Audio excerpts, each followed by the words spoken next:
Welcome to the National Housing Party United Kingdom meeting. This is our second meeting. Thanks for coming. My name's Pat McGinnis. I'm the Treasurer and Press Officer. I'm going to give you a little rundown of the progress of the party. And we basically got registered 7 months ago. And some of you might know that it was a bit of an accident with how we got the party registered, because we just wanted to see how difficult it was to get a party registered, because at the time there was no visible British Nationalist Party available to get behind. There was two big organisations saying that they could not get registered for quite a while, and it was very frustrating. So myself and John.lawwrence decided we're going to see how hard it is, and then the ball just started rolling. So we've got a website going, and we've got 2 people helping us run the website. We've got a bank account opened. We got refused 12 times trying to open a bank account, which was very frustrating, very demoralising. We've got a PayPal account with a PayPal link, which is not easy to set up. These people do not want to cooperate with British nationalist organisations. John is now preparing for our 5th election. So we're only 7 months old, and this is the reason we started the party. It's all about local elections. We're not going to change anything unless we win local elections. Just like in the past, when other anti-establishment parties like the BNP won all those seats, that put pressure on the government to promote UKIP, and it backfired on them spectacularly, and we got Brexit. That was all from winning local elections, and this is why we've started the party. So John's on his 5th election, and we're doing pretty well. I've stood twice. This is John's 3rd. It's going to be in May. Like John said before, that we didn't get a good result on Thursday, but that's not going to faze us, because this is what we're all about, local elections. And like I said, nothing will change unless we win local elections, because if you're on the internet doing whatever, it's just not going to change anything on the long term. So we're just in the process of creating a recruitment leaflet. And you know, we want people to stand, basically. We need people to join the party. We need people to stand. It's not easy to find people to stand, and that's why we have got a realistic message to get behind. It's the housing crisis. Immigration needs to be stopped, because we've got 1 million people waiting for council flats. That is a very easy argument to win against the public. It's very easy to stand up and say that, because it's true. And anyone who disagrees with that, they should be the ones who are ashamed. So yeah, we've got a new leaflet just about to come out. There's some examples of the leaflet here. I'll just show some to the camera. That's one side of it. That's the other side of it. And it's a pretty good leaflet. We're just getting it checked and that for mistakes and everything. And we're going to get 20,000 of those leaflets printed out, and start delivering them and stuff. 20,000 leaflets cost £600, and this thing, politics, unfortunately, you do need money. What I would say to people is, do not donate to people who are not standing in elections, because it's a waste of money. That money is just going in their skyrocket, and they're spending it on Range Rovers.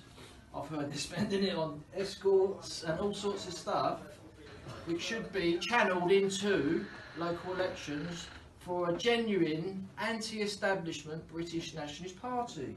There is another party which is very similar to ours, the British Democrats, all my old colleagues. And if you're going to join, if you don't want to join us, at least join them. If you don't want to join them, join us. So we're doing pretty well. This recruitment leaflet will hopefully get some new members. We have had a new member join, and she's in the room today, SJ. and she is an outstanding new member. She's helped with our video. We produced a video which is on John's channel, Stop the Invasion, all about Dover, and she was instrumental in doing that video with me. She's helping proofread, leafleting, the leaflets. She's even been canvassing already. Myself, SJ, went up to Oldham on last Saturday, and with John and another member, Steve. So 4 of us canvassing last Saturday for the party. And yeah, SJ's helping with banners and stuff on the internet as well.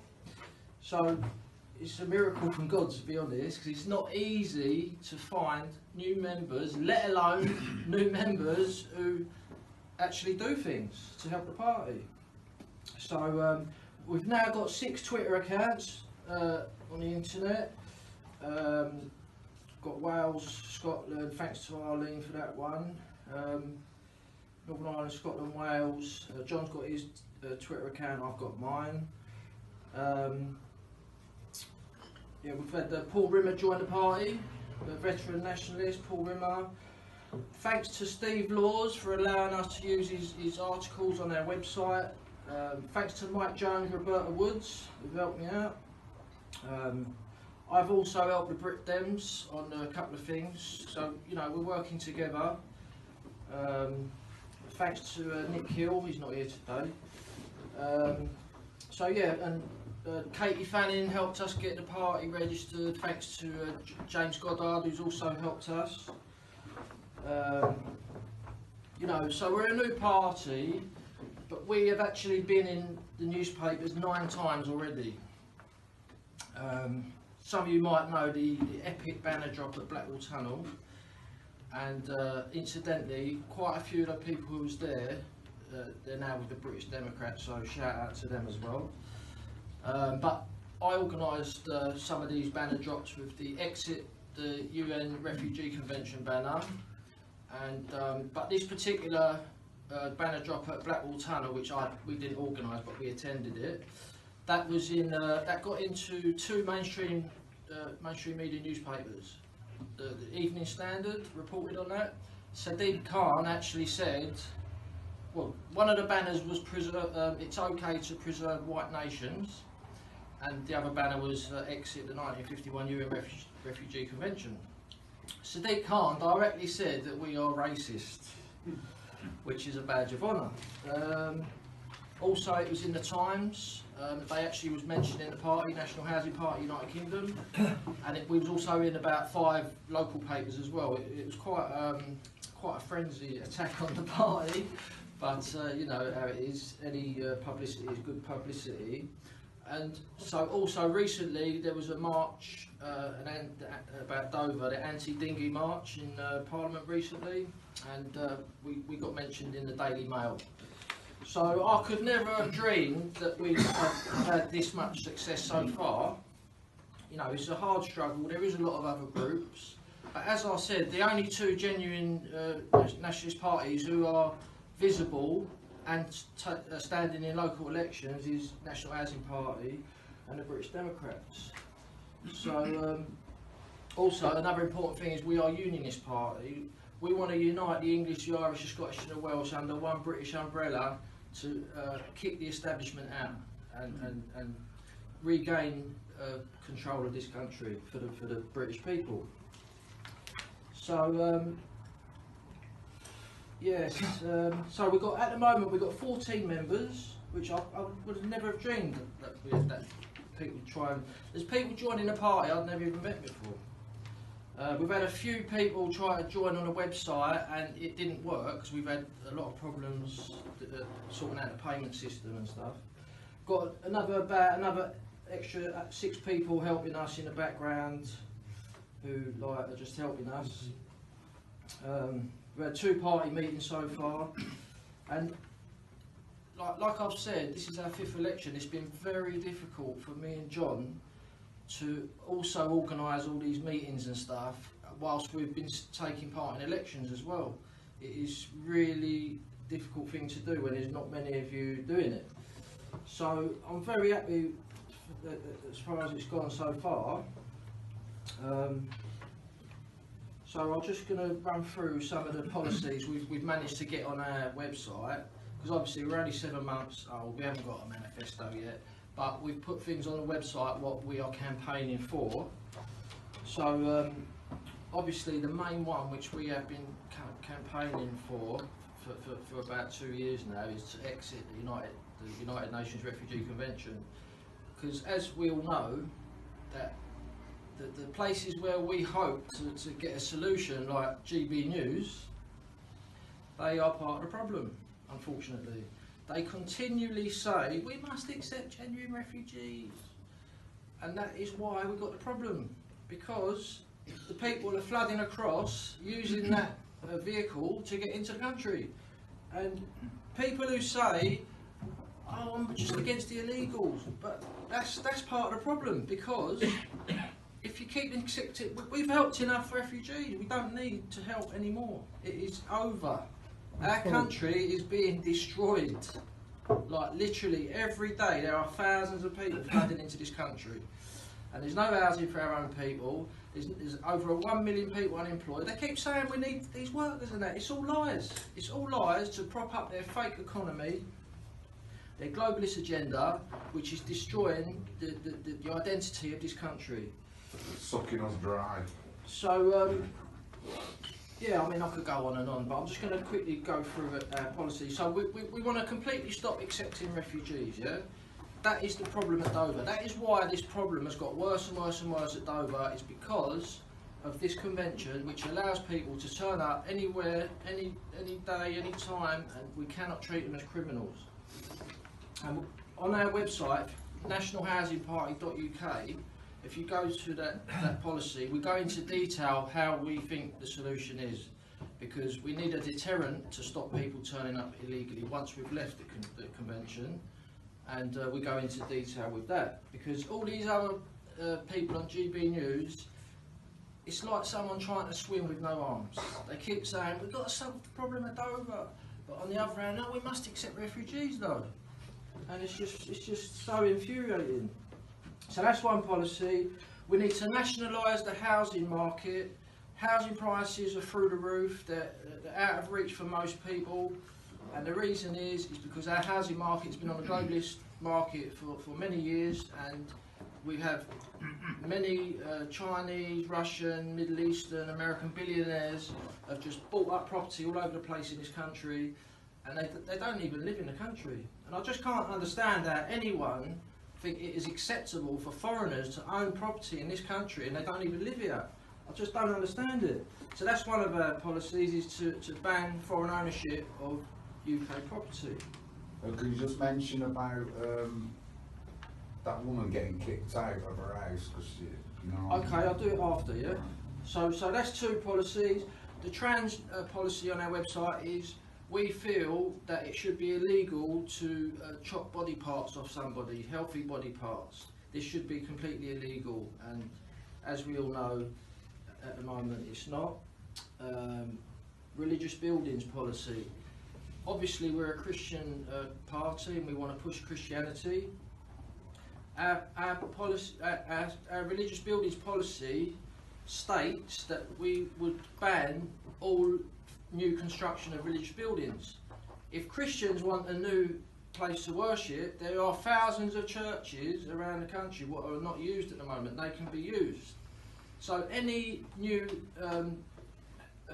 buildings that need to be built needs to be housing for the 1 million people waiting for council flats. So that is that's the religious buildings policy. So we don't want new mosques, we don't want new temples, we don't want new synagogues. We've got enough of those particular buildings in this country. If people want those buildings built, they need to go to a country where that is the culture and custom of that country and build it there, because this country is a Christian country and our culture, traditions and identity is being quickly eroded. Immigration policy. Our immigration policy is a complete halt to permanent settlement immigration. Giving out UK passports to foreigners would become a thing of the past. The only way somebody would be able to come and live permanently in this country if they marry a UK citizen. that UK citizen must trace half of their ancestry back 100 years in this country. For example, this policy would stop arranged marriages from Pakistan and Bangladesh. And India. Veterans policy. We believe that veterans should be at the top of the queue for social housing. They should be at the top of the queue for NHS appointments and operations. As we all know, many veterans are suffering with mental illness and stuff because of their service, and this is an absolute disgrace. We've got 7.1 million people waiting for NHS appointments, and our veterans should be the most important people of our society. Utilities and rail policy. We believe that the utilities, gas, water, electricity and rail are two bigger industries to have a fair competition to bring the prices down. Therefore they should be nationalised. So the rail system and train companies should be nationalised, and gas, water and electricity should be nationalised. We are a nationalist party. Bicycles and electric scooters policy. We believe that there's been far too much money spent on cycle lanes, like billions and billions of pounds we spent on this, and not one cyclist has had to put 1 penny towards it, and this is very unfair on the motorist. So we, one of our policies is to introduce insurance and number plates for bicycles, because there is a big problem with phone snatching and handbag snatching from these scooters. It's on the increase as well. So that's that one. That's our policies at the moment. As I say, we are a young party, so bear with us. Things will increase. If you haven't already, go to the website, put your email in the emailing list, and you'll be notified every time there's a new policy or a new article on the website. We're in the process of starting up a newsletter, and the newsletter is going to be called "Don't Drink the Kool-Aid." I don't know if everyone knows what the Kool-Aid is. Yeah? No? The Kool-Aid was it was basically a leader of a cult. He persuaded all these followers of his to drink this thing, and they all they all drank it and died about 100 of them. Oh, yes, Jack Jones. Yeah, that's it. Oh, yeah. And basically, that is what the government are doing now. They're brainwashing people into this climate hoax. In my opinion, they're brainwashing everyone to think that CO2 is killing the planet, and then eventually CO2 is life. And they're going to say China are not doing it. We've got to attack China. Yeah, that's just what they're gearing up for, ladies and gentlemen. We've got to be aware of this. So don't drink the Kool-Aid, MSM.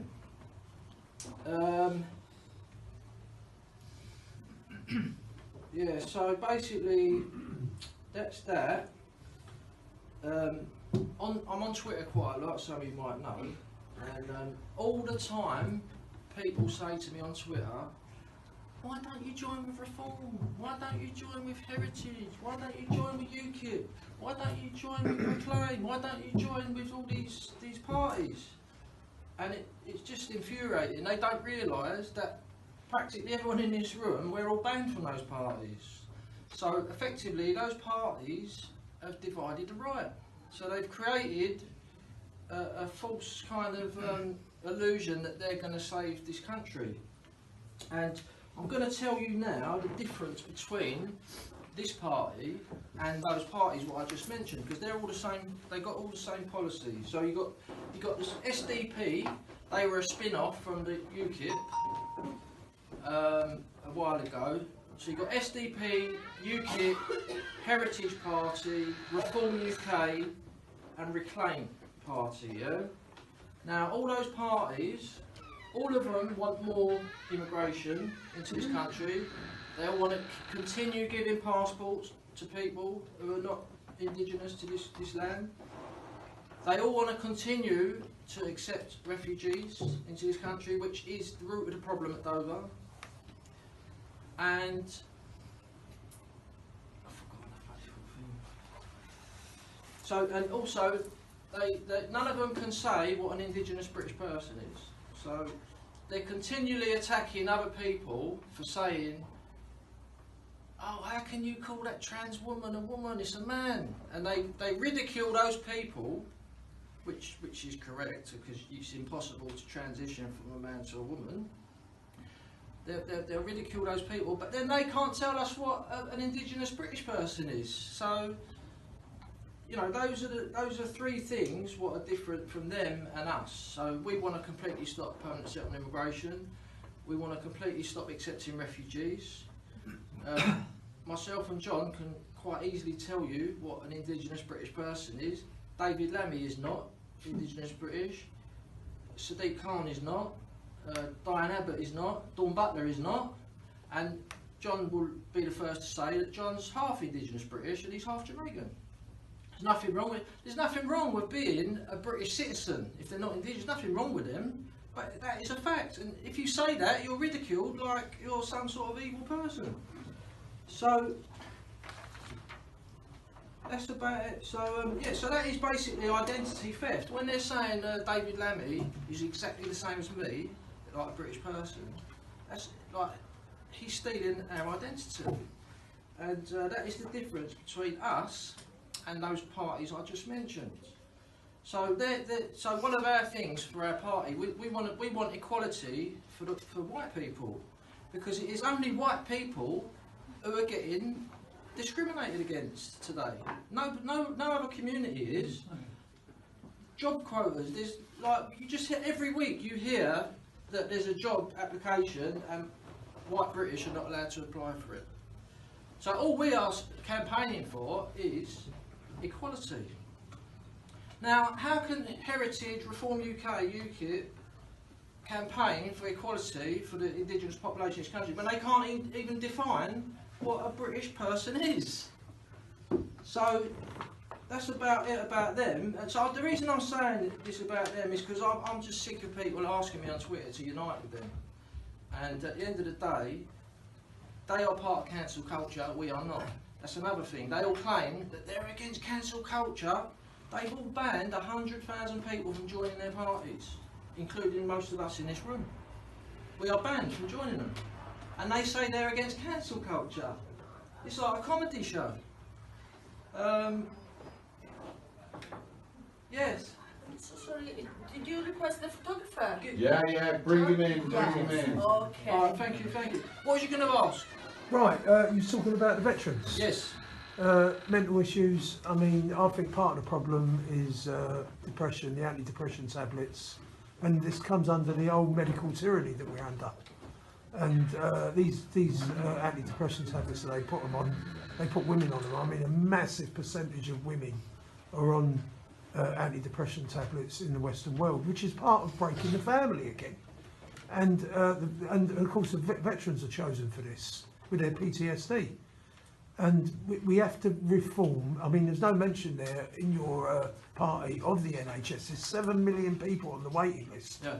I wouldn't be surprised that's 7 million cancer patients. But is the NHS fit for purpose with this medical tyranny, with this vaccine stuff? I mean, I don't hear nothing from nationalist parties about the vaccine. It's another debate entirely, the NHS, and it's a very divisive debate. Yeah, but I think people are rising up to it now, aren't they? Yeah, but we'll have Midazolam, killing people, yeah. killing our elderly off because we ain't got the pensions. Anyway, listen, I'm going to bring it to an end and we'll have a chat after, yeah? So, listen, thanks for listening, and I'll leave it there. Thank you.